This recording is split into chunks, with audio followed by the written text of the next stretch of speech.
यार जो नालो वञी रहंदो धर्मशाला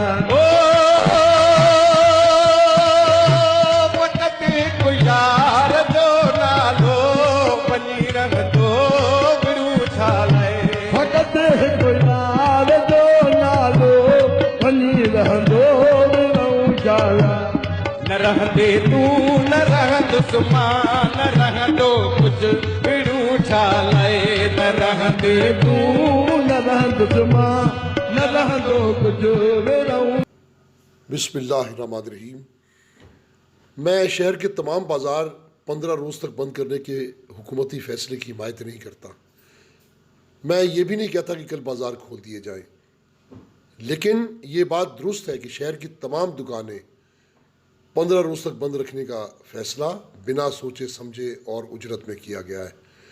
इस बात से इनकार नहीं कि सिंध में कोरोना के मुतासरीन की तादाद में मुसलसल इजाफ़ा हो रहा है, लेकिन ये कहाँ की अक्लमंदी है कि अवाम को बीमारी से बचा लो और भूख से मार दो। बेरोज़गारी, महंगाई और कारोबारी मंदी में लोगों के लिए मुमकिन ही नहीं कि वो पेट पर पत्थर बांध कर घर बैठ जाएं। मुझे इस बात पर हैरत है कि कोरोना की इस कदर बदतरीन सूरत हाल में मरकज़ी हुकूमत और सिंध हुकूमत के फ़ैसलों में इस कदर तज़ाद कैसे है। कोरोना कितना ख़तरनाक है, क्या ये बात सिर्फ वज़ीर आला सिंध जानते हैं? वज़ीर आज़म को इसकी खबर नहीं। वज़ीर आज़म कहते हैं कि मुल्क की मैशत की हालत अच्छी नहीं है, शॉपिंग सेंटर्स को बंद करवाया गया तो लोग कोरोना से नहीं भूख से मर जाएंगे।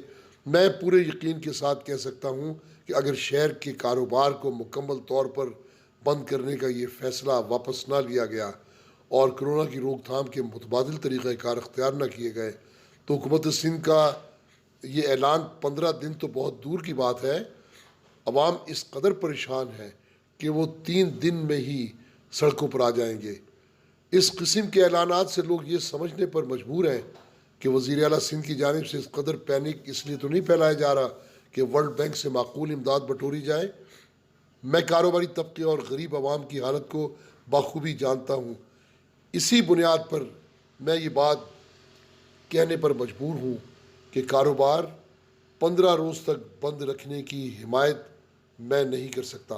मेरी हुकूमत सिंध से मुअद्दबाना अपील है कि अपने फ़ैसले पर नज़र षानी करे और कोरोना की रोकथाम की दीगर एहतियाती तदाबीर अख्तियार की जाएँ।